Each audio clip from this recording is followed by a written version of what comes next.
Ladies and gentlemen, welcome to MTGO Traders. My name is Taryn, and this is Green White Angels for Dominaria Standard.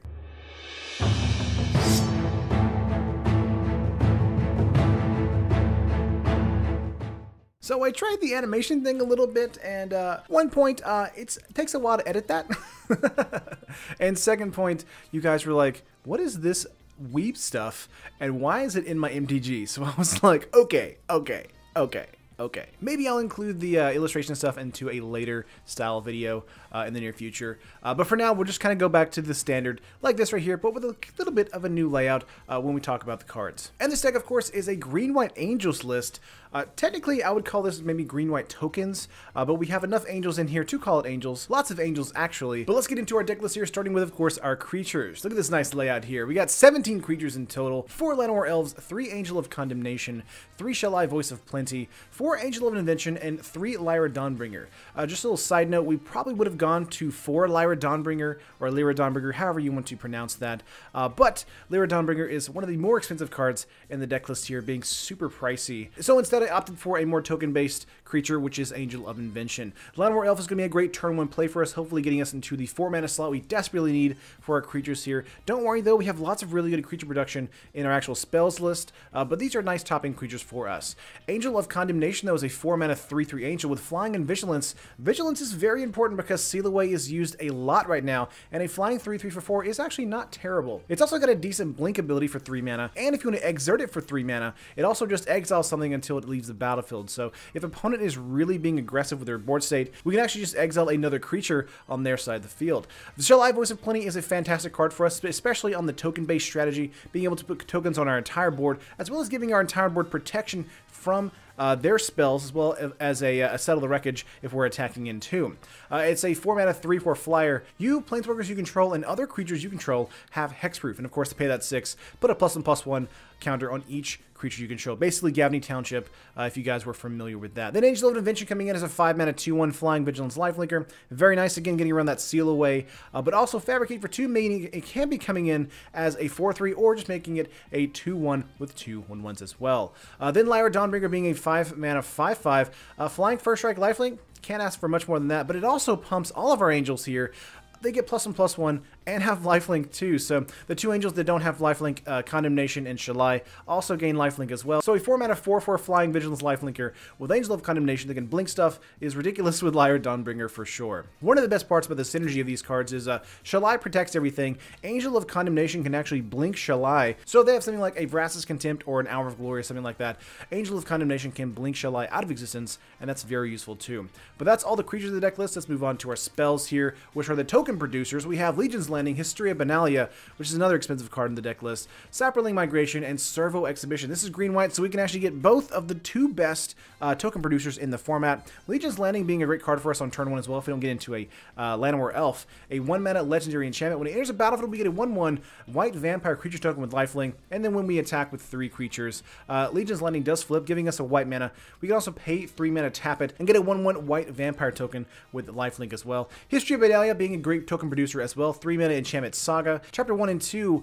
you get a 2/2 knight creature token with vigilance. Very nice. And of course, all knights get +2/+1 until end of turn on Chapter 3. So 3 turns, you get those knights to be +2/+1. Funnily enough, History of Benalia can actually win the game outright if we play enough of them. Saproling Migration is also here for us, being a 3 of a 2 mana sorcery with kicker for 4, so we can use 6 mana on this if we want to. Create 2 1/1 green Saproling creature tokens, and if it was kicked, we create 4 of those tokens instead. So very good at going wide, or just going kind of wider if we have enough mana to do so. Servo Exhibition is also here, a 2 mana 4 of sorcery.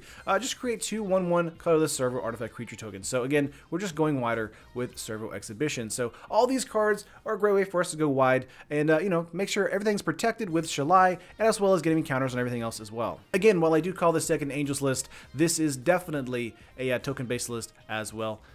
If not more so. Moving on now to our kind of attack spells and removal here. We have 5 spells. We have 2 Appeal to Authority and 3 Cast Out. Appeal being a 1 green mana sorcery. Until end of turn, target creature gains trample and gets X+X, where X is the number of creatures you control, which again, since this is a token-based strategy, Appeal is going to be really useful to us. Authority can probably be cast in the same turn as well. It is a sorcery. Tap up to 2 target creatures your opponent control. Creatures you control gain vigilance until end of turn. So again, if they have a Seal Away, Authority is a great way to get around around that too. Next up, we have Cast Out, getting any kind of Planeswalker we don't like, or any kind of creature we don't like on their side of the field. A Glorybringer is another card we do not like, especially tapping out or exerting to try and kill something on our side of the field, especially our Shalai, because Glorybringer can do 4 points of damage, so Shalai only has 4 points of health, and we want to make sure that Shalai is living.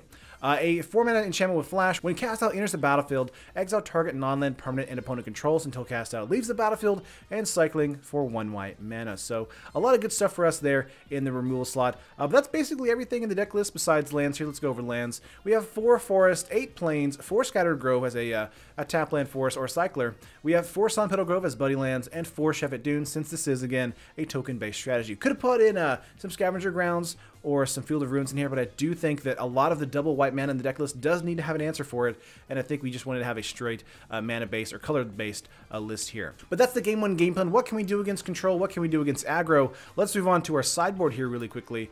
For the best against aggro strategy, we have 6 cards. We have 2 Authority of the Consuls, 2 Thopter Arrest, and 2 Settle the Wreckage. Yes, Settle is in the deck list. You know it's a white deck, so it has to be in here somewhere. Authority of the Consuls is a 1-mana enchantment. Creatures your opponent controls enters the battlefield tapped.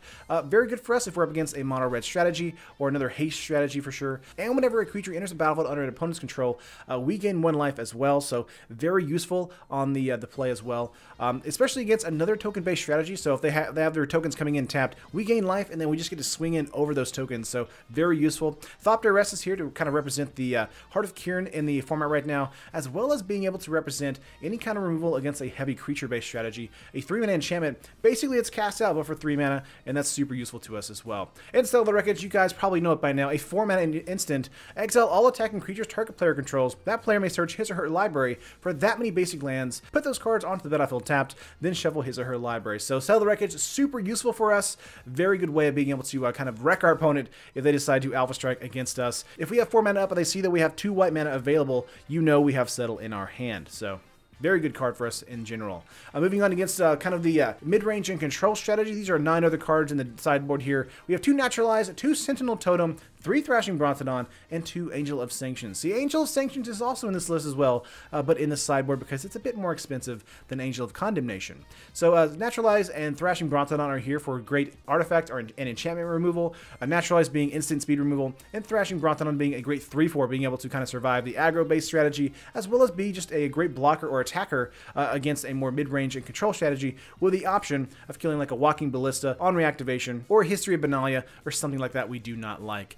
Sentinel Totem is here for the Godfrey's Gift strategy, the Reanimator strategy, Blue-White Heroic, things like that, where they have lots of graveyard interaction. A 1-mana artifact enters the battlefield, we scry 1, and we can tap it, exile Sentinel Totem, exile all cards from all graveyards. So 1 mana, great card for us overall. And Angel of Sanctions is here for another way to kind of beat out that mid-range opponent. A 5-mana 3/4 flyer. When it enters the battlefield, you may exile target non-land permanent and opponent controls until Angel of Sanctions leaves the battlefield. The best part about Angel of Sanctions, though, is it has Embalm for 6, which means that if it does go to the graveyard, we can bring it back to the from the graveyard to the battlefield for just 6 mana, which is 1 more than it actually costs regularly, and that's amazing for us. The best part about this as well is that if it does die and then we get a Shalai out between now and the next time we want to embalm this creature, Angel of Sanctions comes in unabated and able to capture anything on their side of the field, and that can be a non-land permanent, which means it can be like a Teferi, a Karn, a Cast Out, or Ixalan's Binding on something else, Heart of Kiran, what have you. Angel of Sanctions is a very, very good card for us. But that is the full deck list, guys. Let's go to the actual layout here on MTGO Traders. This is coming to about 108 tickets, even if you want to purchase this on MTGO Traders.